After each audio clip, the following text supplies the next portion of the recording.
Olá, estamos de volta em mais um Ablos Podcast, trazendo informações do varejo.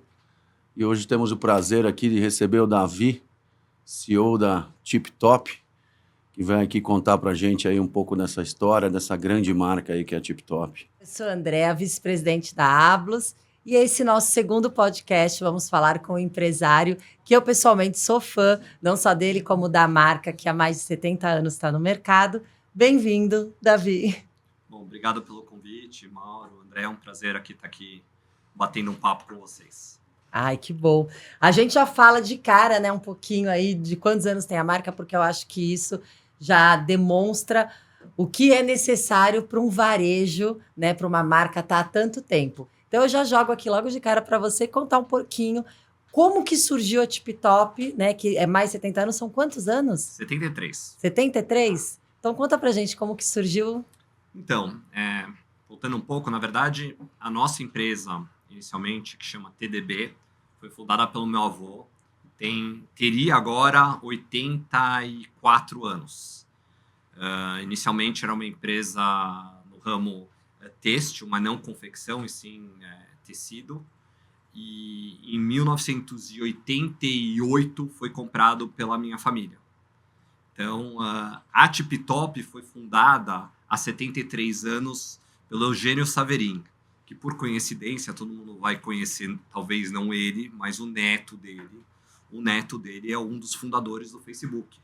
Olha que bacana! Então, o neto dele é o sócio, agora é sócio, mas não está junto. Acho que todo mundo viu aquele filme, a rede social, né? Sim.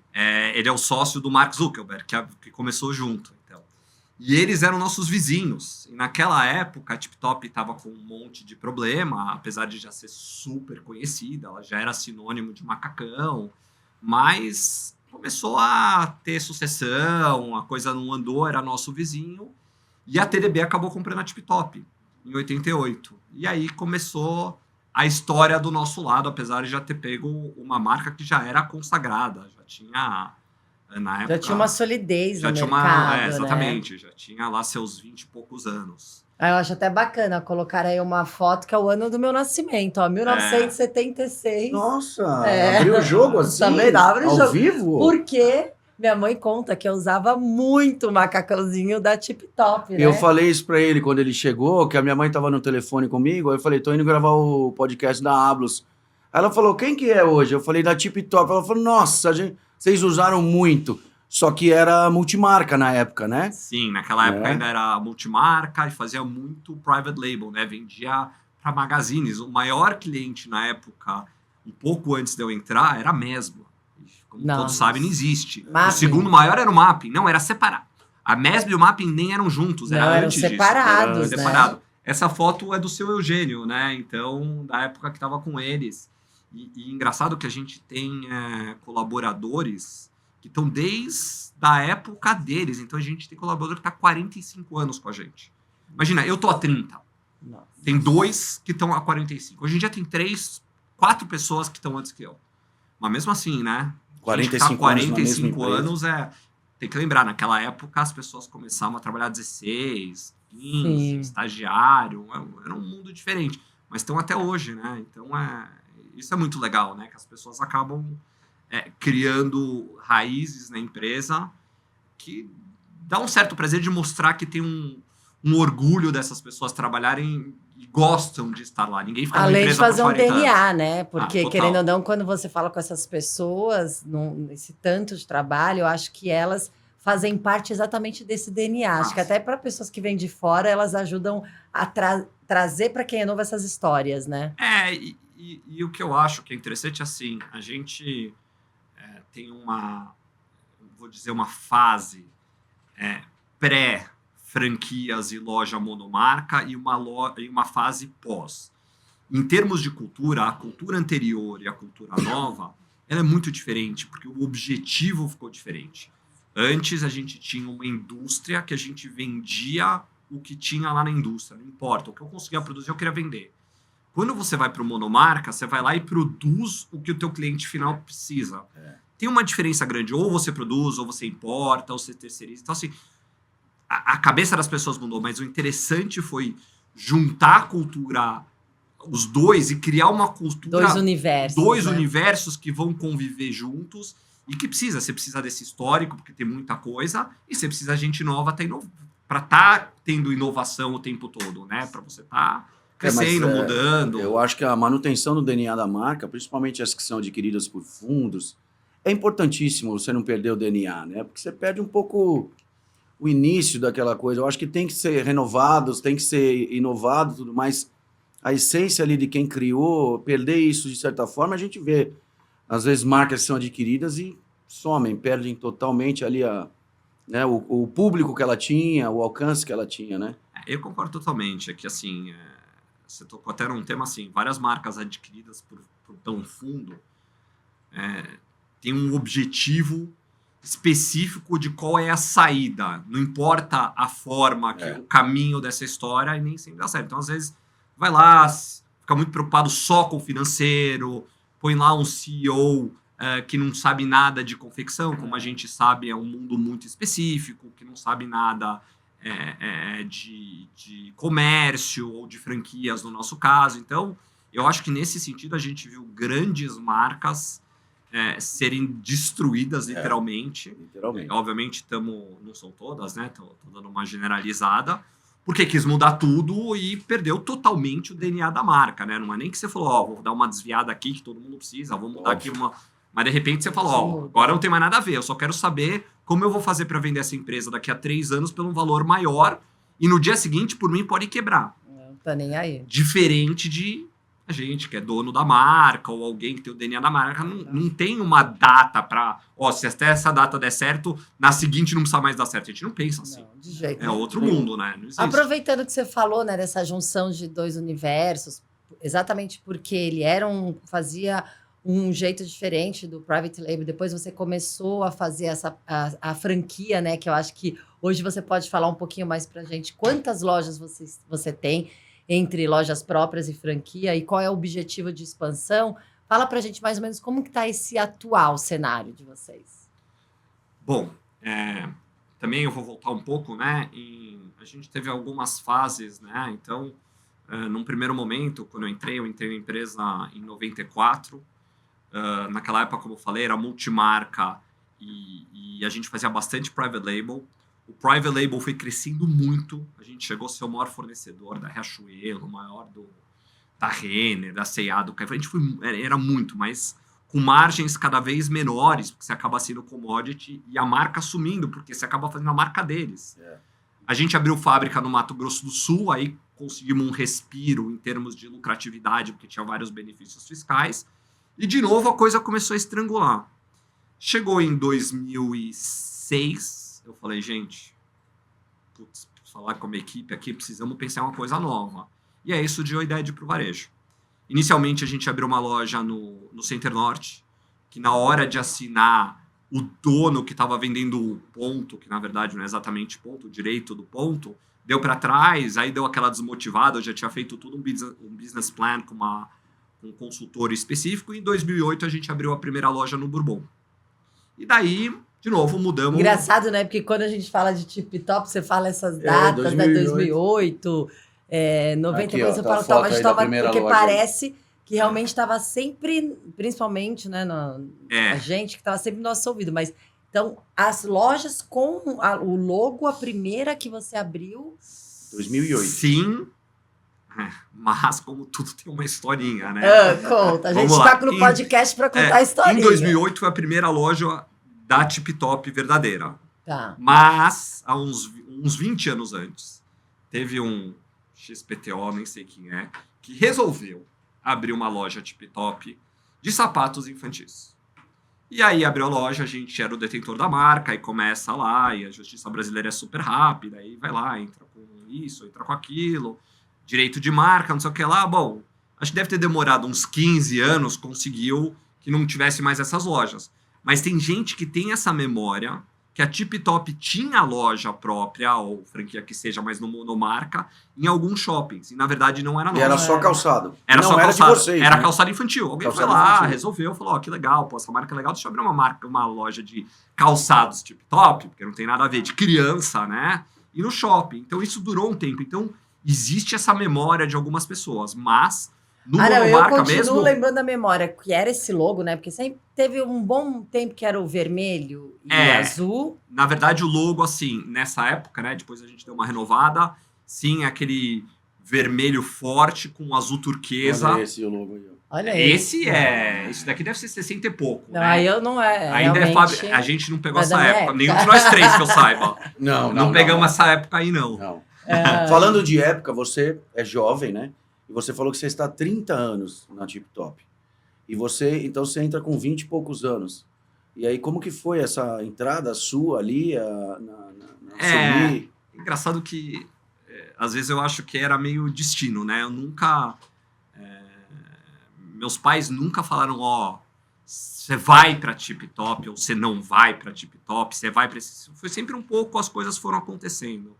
Eu, na verdade, em 93, eu estava trabalhando no Banco Safra. Eu era estagiário, trabalhava com financiamento de carros. Tudo a ver, né? Quase. Igualzinho. Igualzinho, né? Mesmo mercado. E aí eu jogava bola, agora eu voltei também de velho, arrebentei o joelho e eu precisava fazer ligamento cruzado, não sei o que. Bom, eu saí de lá porque foi operar, eu fazia fisioterapia o tempo todo, só que lá, acabei indo lá, quando estava quase acabando a fisioterapia, eu falei, puta, o que eu vou fazer agora? Aí eu resolvi começar a ir frequentar o negócio da família, que naquela época tinha a TDB, que era a parte de tecidos, como eu falei, que era muito maior, e a Tip Top. Eu tava lá, comecei a conhecer um pouco, e quem cuidava da Tip Top na época era um cunhado meu. Por acaso aconteceu que ele acabou saindo lá, teve uma história lá, ele acabou saindo da Tip Top, ia fazer 21 anos. Aí meu pai falou, vou atravessar a rua lá, que eu vou ver. Eu falei, vou junto. Porque a Tip Top era do outro lado da rua, né? Não. Eu falei, não, eu vou junto com você. E aí eu fui. Aí teve uma reunião, não sei o que lá, com gerentes, não sei o que.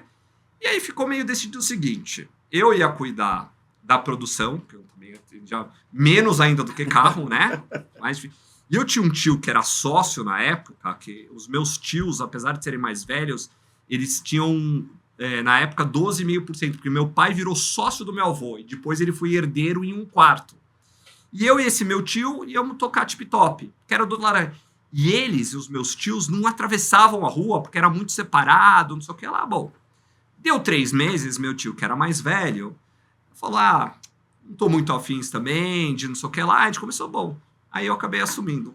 Aí foi. Aí foi. Isso foi... Em que ano? Final de 94. Então são Final de 94, anos. começo de 30 95. Anos. Nessa época, 30 anos. E aí eu assumi meio na marra, né? E hoje a marra é paixão, né? Porque quando você fala, quando a gente tem a oportunidade de estar junto com você, né?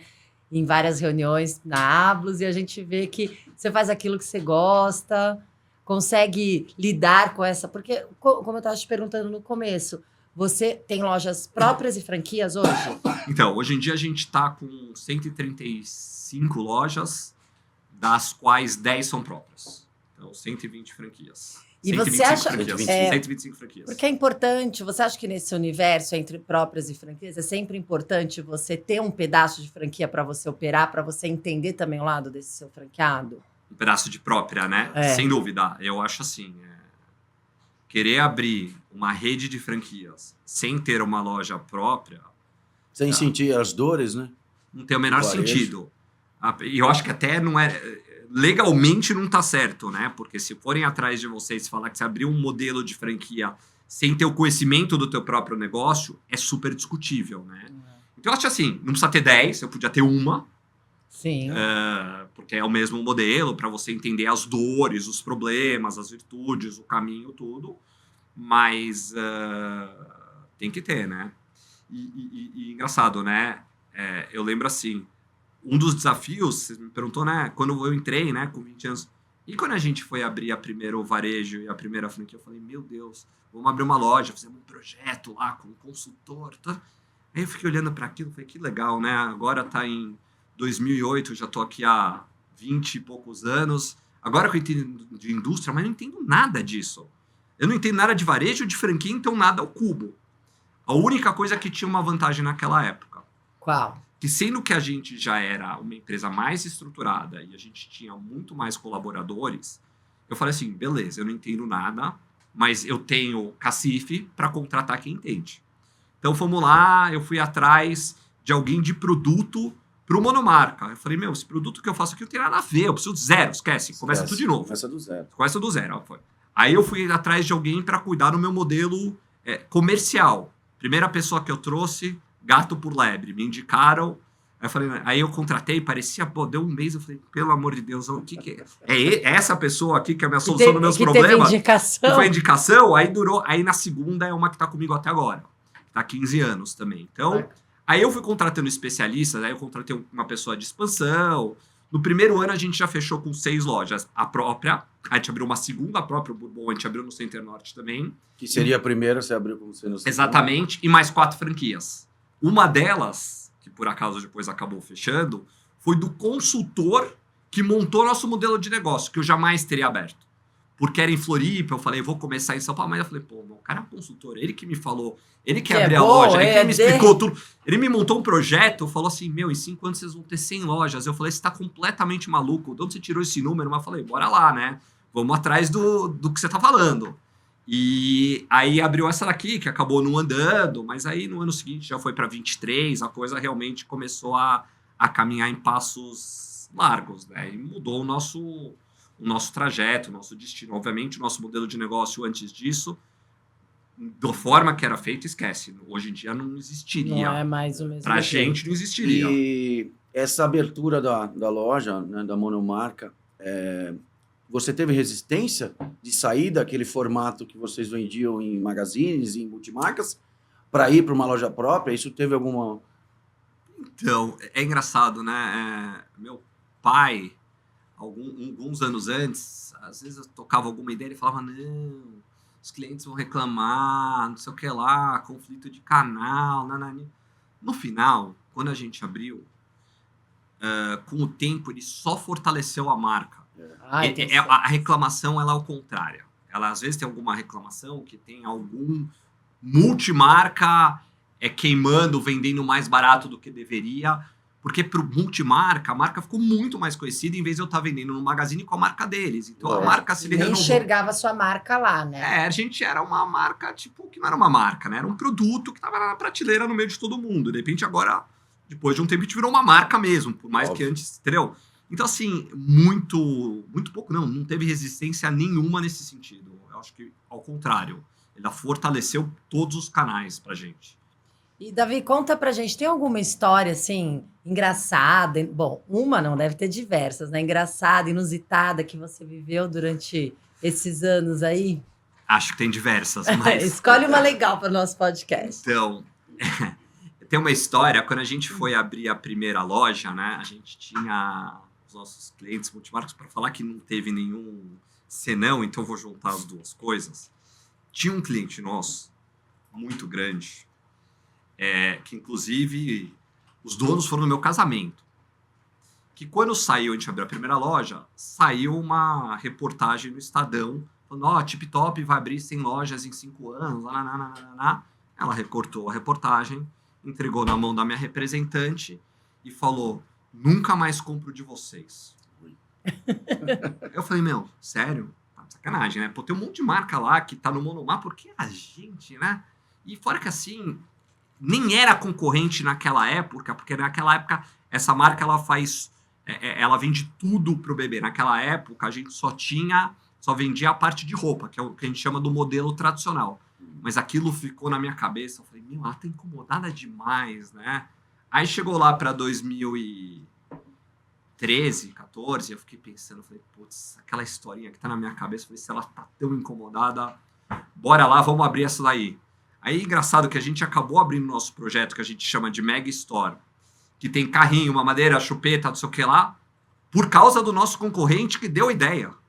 Olha que legal, né? Eu falei assim, poxa, você tá tão incomodado com uma coisa que eu nem tenho, alguma coisa deve ter. Alguém tá lendo que a nossa marca tem um potencial. Vai incomodar. Para incomodar, e aí a gente acabou, que foi o projeto que 2014, na verdade, a gente acabou abrindo, hoje já estão com 20 lojas e a coisa começou... Ah, então você ainda mantém essas mega store que saem um pouco só desse lado do vestuário e tem Tem tudo. tudo. E são franquias. São franquias. E São aí, franquias? São franquias. A gente temos em São Luís, temos em Araraquara, tem algumas em São Paulo, espalhadas Brasil afora. Temos em Balsas, Maranhão. Isso é outra coisa, né? Balsas. Eu tenho uma coisa. Quando o meu gerente de expansão me traz algum franqueado que quer abrir uma loja numa cidade que eu não sei onde fica no mapa, eu já fico assim. Porque eu tenho uma boa noção. Pelo menos eu falar, fica mais ou menos por aqui. Eu falei, Balsas? Eu não tenho a menor... Não, eu ia te eu perguntar, também mas não eu sei. preferi ficar Menor quieta ideia. pra não parecer Eu que eu não também não sei. entendo de Menor geografia. ideia. Aí me liga uma pessoa, quero abrir em Balsas. Eu falei, não, você tá sacanagem, não vou abrir em Balsas, para com isso. Aí me liga uma segunda pessoa, quero abrir em Balsas. Uma terceira, eu falei, agora todo mundo só quer abrir em Balsas. Aí eu fui pesquisar, né? Interior do Maranhão. É uma cidade que cresceu muito por causa do agro. Muito. E esse franqueado nosso, ele tinha lá um mall, só que lá hoje em dia ele tem lojas nossas em Salvador também. E aí a gente acabou entrando em Balsas com o modelo de mega história. É bom pra geografia também fazer Aí, franquia. bom Tá, saber. então eu vou entender, eu vou conhecendo mais. A gente tem mega em Santarém, a gente tem em Belém, então é um pouco espalhado. É mais um projeto assim, a gente está dividido em 3 agora, né? O projeto convencional, o projeto Mega Store e os outlets que também Ah, tá. cresceu Aí, ó. muito, né? Mega. Olha, mega. 2013, acho que eu falei 14, né? O tempo tá passando muito. E ainda não tinha mudado o logo, né? Porque Ainda agora não, o logo ainda é tava novo, com- não é? é. Vocês já fizeram uma reformulação dele? Já. Então, essa loja Que é esse ó, aqui, ó, esse esse aí. é novo.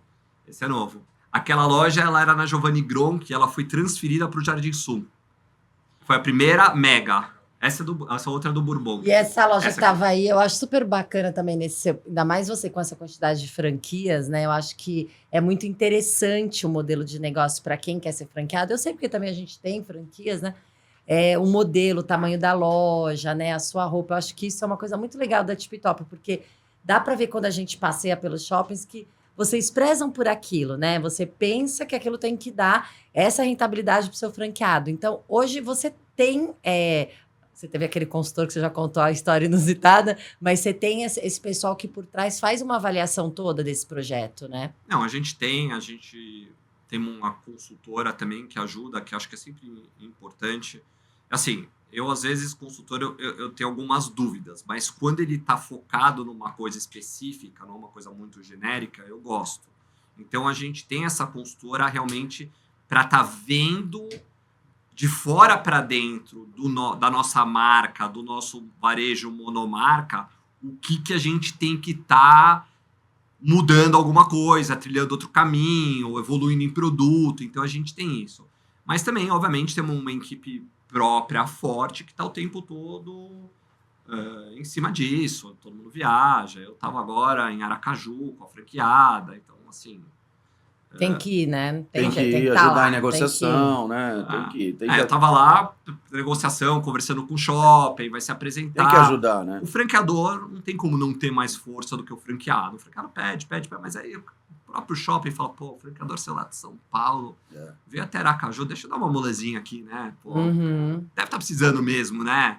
Então, não quer dizer que é um sim, mas é uma boa tentativa, né? Então, e assim, ser franqueador, você tem que estar próximo, né? Franqueado não basta ter lucratividade, ele tem que se sentir bem na tua marca, ele tem que ter carinho, ele tem que ver que quando ele ligar vão atender, mesmo que você vai falar ou não, que alguém vai atender, não vai ficar tocando o telefone, entendeu? Você tem que ter esse contato próximo. Ele não pode ser só um cliente. Eles todos têm meu celular, não é que todo mundo fica me ligando, mas quando precisa uma coisa ou outra, alguém me liga, eu tenho zero problema. Na pandemia nem se fala, né?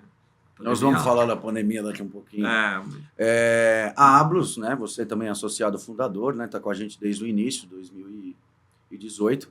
Ela nasce com lojista de shopping, satélite de shopping, mas grande parte também dos nossos associados tem loja de rua. Vocês também têm essa, em percentual, mais ou menos, você sabe? Você migrou na pandemia para loja de rua, franqueado ou não? Então, não é que a gente migrou. Então, assim, a gente na época já tinha, acho que 2 ou 3 lojas de rua, tinha Oscar Freire, que é quase um shopping, eu não vou nem considerar rua. E assim, se olhou com outros olhos durante a pandemia para lojas de rua.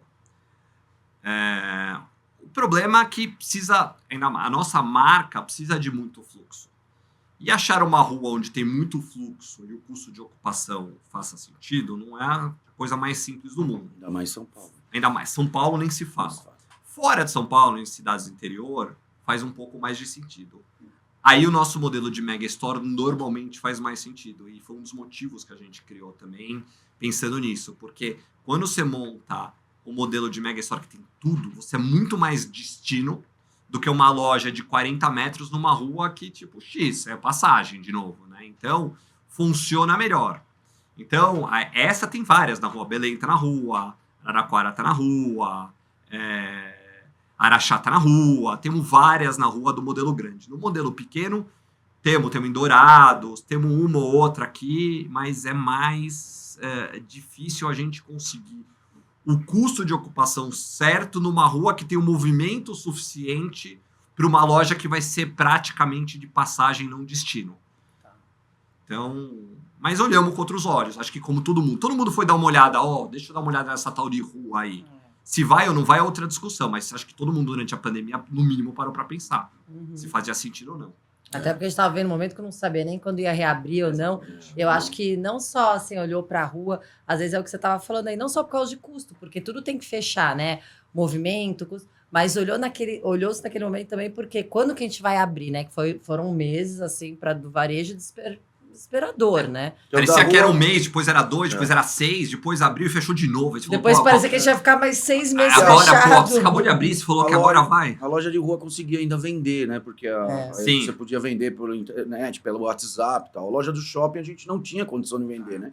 A gente não conseguia nem entrar no empreendimento, né? Exatamente. Você tinha que pedir autorização, né? Pra ele abrir e tal. Então, assim, a loja de rua teve uma flexibilidade melhor aí para não ficar zero o faturamento e depender 100% do e-commerce, né? Aproveitando que a gente está falando isso, que foi bem, né, nessa época de pandemia, tem alguma coisa que você assim, pode compartilhar, né, com os nossos ouvintes aqui de...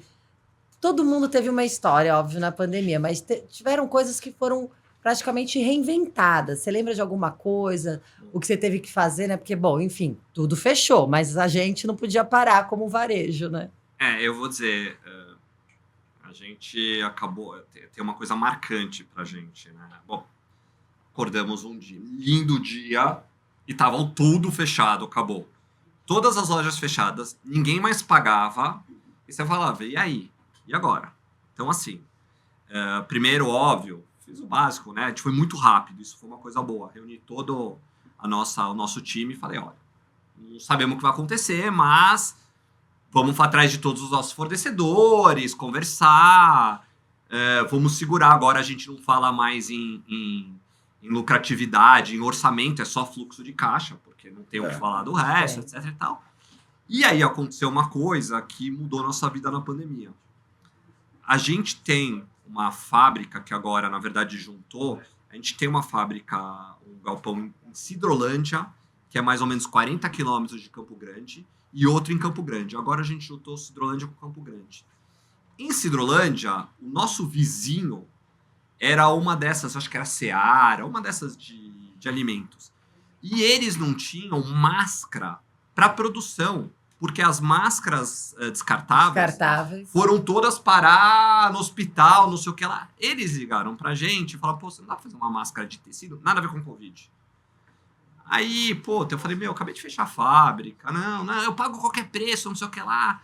Aí eu peguei e chutei um preço lá em cima, assim, um absurdo. Tá bom, tá fechado. Manda aí 10 mil. Eu falei, Interessante. Aí é interessante. Aí eu comecei a entrar na internet, sei lá por quê.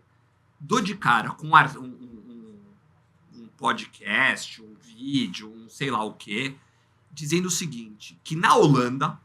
estavam usando máscara de tecido para Covid. Nunca tinham falado disso no Brasil. Eu falei, nossa, isso pode ser uma ideia. Peguei no dia seguinte, estava tudo fechado, ninguém no escritório, só eu no escritório. Porque eu não consigo, eu fiquei em casa que eu enlouqueço as pessoas de casa. Então eu fui pro escritório. eu ficava no escritório sozinho, no primeiro dia. Aí no segundo eu comecei a dar umas ligadas, aí todo mundo, não, eu quero. Falei, nossa, como que eu faço? Aí de repente... Num primeiro momento, a gente começou a vender a máscara, ela ainda era simples, não era nem dupla. O Ministério da Saúde não tinha falado ainda. A gente todo preocupado, como eu posso vender isso se o Ministério da Saúde não falou? Aí, de repente, solta o negócio, o Ministério da Saúde falando assim. Eu já tinha falado com um monte de clientes. Vamos começar a usar máscara de tecido. E a gente já estava Engrenado. Aí me aparece um cliente, posso até falar quem, a CSN, falar que a gente tinha um contato, eu conheci o dono, eu fui nesses contatos pessoais. Quero 500 mil máscaras. Eu falei, oi? Como é que eu faço 500 mil máscaras? Aí eu falei, manda aí o pedido. E aí isso mudou a nossa vida na pandemia, porque a gente foi o primeiro, então a gente saiu na frente, aí depois a gente pegou Itaú, Bradesco, mas quantidades 1 milhão, 2 milhões. Que legal. A gente comprava o tecido a prazo, 120, porque todo mundo conhecia a gente, eu tinha crédito. Óbvio. E todo esse pessoal só fala assim, podemos discutir preço, mas é à vista. Não Um correu prazo. o risco de não conseguir o produto. Prazo, 7 dias, máximo. Então você recebia antes, então o nosso fluxo de caixa começou a ajudar. Óbvio que não era o que a gente vendia, mas com isso a gente conseguiu ajudar principalmente nossos franqueados, que a gente teve que prorrogar todos os franqueados e tivemos um fluxo. E a gente passou a pandemia, saiu até um artigo, a gente contratou, chegou uma hora que tinha tipo 1.500 costureiras trabalhando pra gente, de tudo quanto é canto. Aí me aparece um cliente e falou assim, não, mas a costureira trabalha onde? Será que tem saída de emergência? Aí eu falei, posso dizer na boa? Eu sou super certinho com essas coisas. Quando a gente vai ter um trabalho externo, tem que tomar cuidado com tudo. Se não tem trabalho isso, trabalho aquilo. Eu falei, as pessoas estão morrendo de fome. Você acha que eu perguntei se tem saída de emergência? Ela tá feliz que a gente tá dando trabalho, então tá tudo fechado. Não vou discutir saída de emergência com ela. Não vou ver se ela tem a BVTEX. No meio da pandemia, né? Tipo, estavam pegando... Estavam pedindo pra ter pratos de comida dentro de casa. Eu tenho o telefone de costureira até hoje. 5 aqui, 10 ali, 15. E aí apareceu um outro amigo meu que tinha uma marca dessas de magazine que ele virou e falou assim, eu tenho, sei lá, consigo te produzir 200 mil por mês, 300. Aí eu fechei com ele. E foi indo. E isso salvou a gente na pandemia, né? As máscaras salvaram a gente. Aconteceu, a gente estava no lugar certo, a gente pegou a coisa e acabou dando quantidade. E depois todo mundo sabe que todo mundo começou a fazer máscara, né? Tipo, uma hora todo mundo. Tipo, custava 10, depois 8, depois 7, depois 5, depois 2, não sei o quê. Aí depois começou a subir um pouquinho de novo. Era bem mercado, né? Porque não tinha jeito. Todo mundo tinha, combinava com a roupa. As mulheres, aí começou, né? aí virou. Aí já começou a vender correntinha. A gente fazia aquela branquinha básica, né? Tipo. Na pandemia ainda, o que a gente percebeu, principalmente lá na Ablos, a empresa que era só loja própria, a dificuldade era muito maior de lidar do que uma empresa que nem a sua, que é 90%, 95% é franquia, que são 125 CNPJs distintos, que é um universo um pouco menor, é mais fácil dele segurar são menos funcionários e tal. Então, assim, você deve ter percebido que se fossem tudo próprias, eu acho que a situação seria bem diferente, né? Seria muito mais difícil. É muito mais difícil você se ajudar do que ajudar os outros. Então, assim, apesar que a gente tinha muita gente, e um dos compromissos que eu tive, eu falei, olha, não dá para ter garantia, assim, né? Mas eu vou tentar, não demitir ninguém durante a pandemia. E não demitimos. Tem que lembrar que a gente tem fábrica, né? Então, estamos falando em 450 pessoas. Mas se a gente tivesse todas as lojas próprias, eram mais 500. Então, muda o tamanho do cenário. Então, assim, e a gente também tem um multimarca que a gente também vende, que também representa. Então, assim, o que eu sinto, quanto mais, e depois da pandemia acho que isso ficou mais claro, quanto mais você consegue diluir a concentração, melhor. Da mesma forma que a gente importa razoável, mas eu nunca deixei de produzir aqui. E na época da pandemia, um container que custava $1.200 foi para 15 mil. Então, custava $1.200. É um câmbio de 100%. Mas olha que louco, $1.200 é um câmbio de 3. Ou seja, custava mais ou menos 5 mil reais para 4 mil reais. De repente, custava 15 mil a um câmbio de 5. Eu tô falando isso em 2, 3 meses. Foi de 4 mil um container para 5 mil reais. Você falou, pô, não dá mais para importar metade dessas coisas. Então, ainda bem que a gente também, na parte de indústria, na parte de fornecimento, a gente também não foi, porque com câmbio a 3 parece incrível, vou importar tudo. Mas ainda bem que você não tava 100%. No Brasil não dá. Não dá. Nunca e pra gente valeu na ponta também. Olha, eu tenho próprio, eu tenho franquia, eu tenho multimarca. Eu acho que tá sempre equilibrando os riscos. E no Brasil isso vale muito, né? Muito. Porque muda tudo o tempo todo e não dá nem tempo de você piscar, né? Tipo, você vê câmbio, né? Não 6, dá. 4, assim, ele nem sabe mais, né? Não sei. Qualquer difícil. coisa cai 25, você não sabe do que. Ele anoitece com 5,25, amanhece com 5,2. O presidente virou, independente partido virou e falou blá, blá, não sei o que lá, mudou tudo Muda no dia tudo. seguinte. Então... É isso, é uma frasezinha fora de contexto. E aproveitando, então, né, da pandemia, você já contou aí tudo que passou, achei fantástica a história. Mas tem alguma coisa que foi feita lá e que ficou até hoje, que você implantou realmente dentro da empresa? Não, tem, assim, uma das coisas que eu fiz, primeira coisa, eu sentei com o meu time, eu falei com todo mundo da empresa, com todos os franqueados, mas depois eu sentei com o meu time gerencial e falei assim, olha, ou a gente vai ficar aqui sentado, reclamando, chorando que não abriu, e falar assim, olha, tá todo mundo fechando, então se eu fechar também quebrar, mas não paga nossas contas, é só uma boa desculpa para falar que não foi só eu, é bom pro ego e ruim pro bolso. Então a gente sentou e a gente falou, bom, e aí, o que a gente vai fazer, né? E aí teve duas coisas que ficaram até agora. Uma coisa a gente trabalhou, e vocês viram que o logo mudou, né? A gente trabalhou no rebranding da marca. Então a gente fez a gente achava que a marca estava começando a ficar antiquada. E a gente achou que era um momento que precisava renovar. Então a gente renovou toda a comunicação visual da loja e aproveitou e fez um modelo novo. Que eu sou suspeito para falar, mas eu gosto muito mais do que o anterior. Eu achei que ficou lindo. A gente já tá fazendo o maior sucesso, não sei o que lá. E mais ou menos metade das lojas já estão nesse modelo. E assim, tinha tempo mesmo, vamos trabalhar nisso. A gente trabalhou desde como a gente vai assinar, qual é a cor, mudamos tudo, né? Então a gente criou esse rebranding e o modelo de loja nova. E outro que, na verdade, acho que todo mundo caminhou, mas a gente tinha um desafio grande, todo mundo começou a olhar para o e-commerce. E a gente já tinha o e-commerce, mas era naquelas, né? Só que eu tinha um grande problema e uma coisa que eu super acreditava.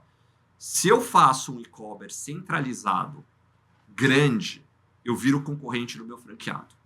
Então, eu precisava, numa maneira, que tanto eu quanto o nosso franqueado ganhássemos com o e-commerce, com o nosso e-commerce. Então, o que a gente fez? Isso foi uma trabalheira, parece mais simples do que é.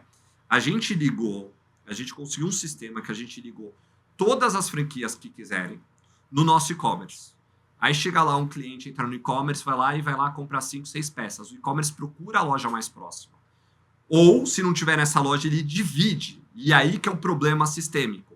Ele tem que dividir isso e tem que dividir os recebimentos.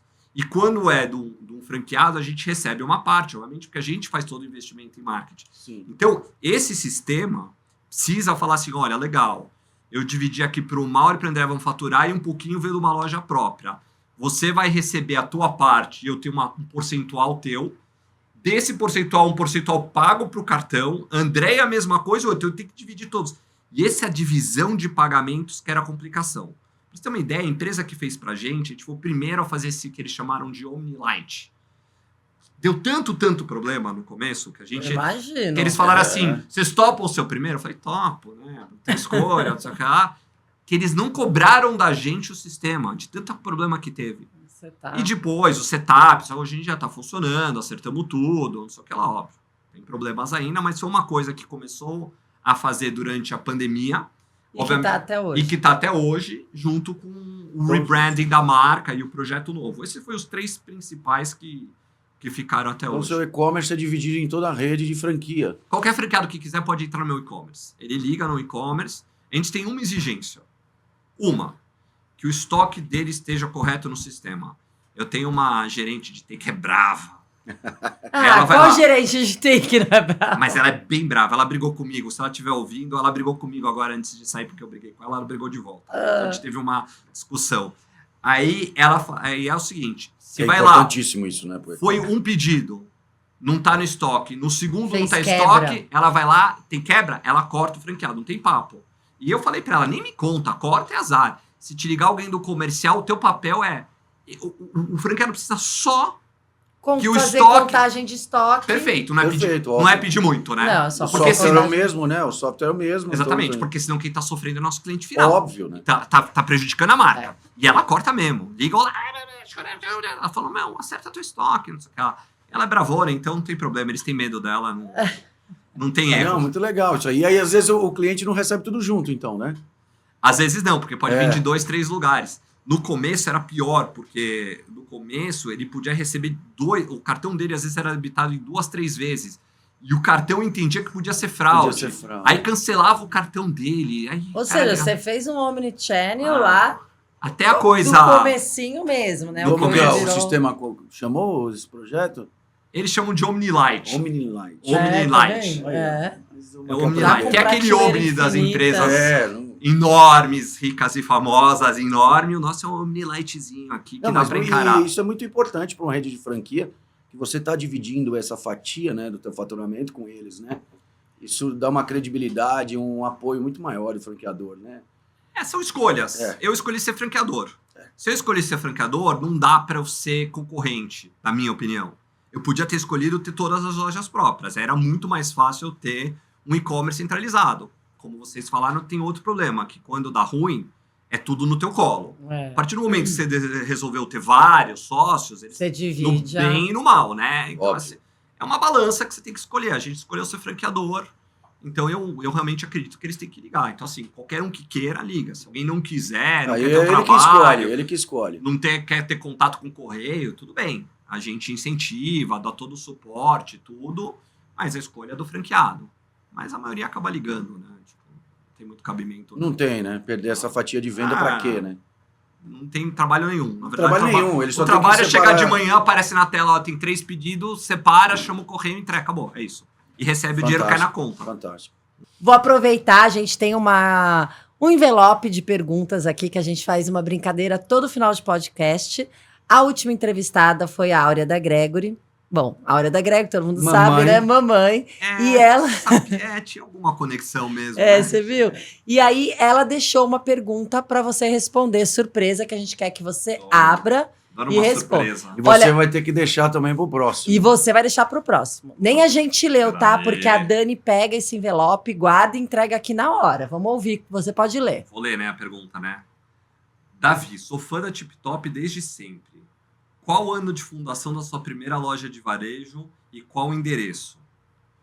Só para confirmar, se era nessa loja que eu comprei muita coisa para Andréia e Paty. Adoro. Então, a primeira loja, a fundação da primeira loja é de varejo. Eu tô imaginando que estamos falando de monomarca, né? Sim. Então, a primeira loja foi em 2008 no Bourbon. Olha só. Foi em maio de 2008 no Shopping Bourbon.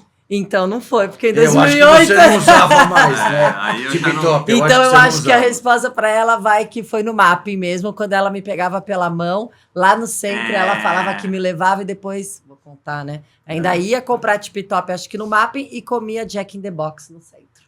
Ainda existe o Jack in the Box? Não existe, Não existe mais. Não, mais, né? É dessa Eu época. achei que nunca mais vi mesmo. A minha mãe falou que comprava na Rua Oriente, numa pode loja ser. lá que era multimarca, que tinha Tip Top, e É ela isso. comprava pra gente lá. Assim que se forma uma grande marca, né? Não tenho dúvida. Estamos encerrando aqui mais um episódio do podcast da Ablos. Aqui agradecer, Davi, pela sua presença aqui, destinar esse tempo aí para contar sua história aí, contar mais um pouco dessa marca fantástica que é a Tip Top, que a Ablos aqui está promovendo, que é uma associação de lojistas de shopping, praticamente, e defende os nossos interesses, que não estão fáceis, né? Mas a nossa união aí está criando uma diferença aí no nosso setor. Muito obrigado mesmo. Bom, primeiro assim, eu queria parabenizar, né? Apesar de ser sócio fundador, um dos, né? Da Ablos, eu tô vendo o trabalho que está sendo feito, muito legal. Eu acho que é importante essa união, a gente tá junto, né? E não é, como a gente sempre fala, não é junto para brigar com ninguém, mas junto para estar melhorando as nossas condições, conseguindo parcerias. E, muito obrigado pelo convite, né? É sempre um prazer estar aqui com vocês, amigos. É sempre gostoso estar aqui trocando ideia. Agradecemos de verdade. Vamos aproveitar para falar, né, que o papo é sempre muito bom Eu, cada vez, assim, que a gente faz um podcast aqui, eu acho que eu sei que é o nosso segundo episódio, mas parece que a gente vai aprender muito, né, Mauro? Porque eu já saio querendo, já quero sair daqui fazendo outras várias perguntas para você para implantar. E essa é a função da Ablos, é trocar ideias para unir força e fazer tudo isso. Então, vou aproveitar que logo mais a gente vai estar aí lançando, convidar a todos para seguir a Ablos nas redes sociais, né, no nosso canal YouTube, lá no Instagram. E é claro, quem gostou dessa conversa super bacana aqui com o Davi da Tip Top, compartilhar, que eu tenho certeza que ele já vai compartilhar aí com toda a rede dele. E a gente fica muito feliz em encerrar mais um podcast com vocês. Obrigada.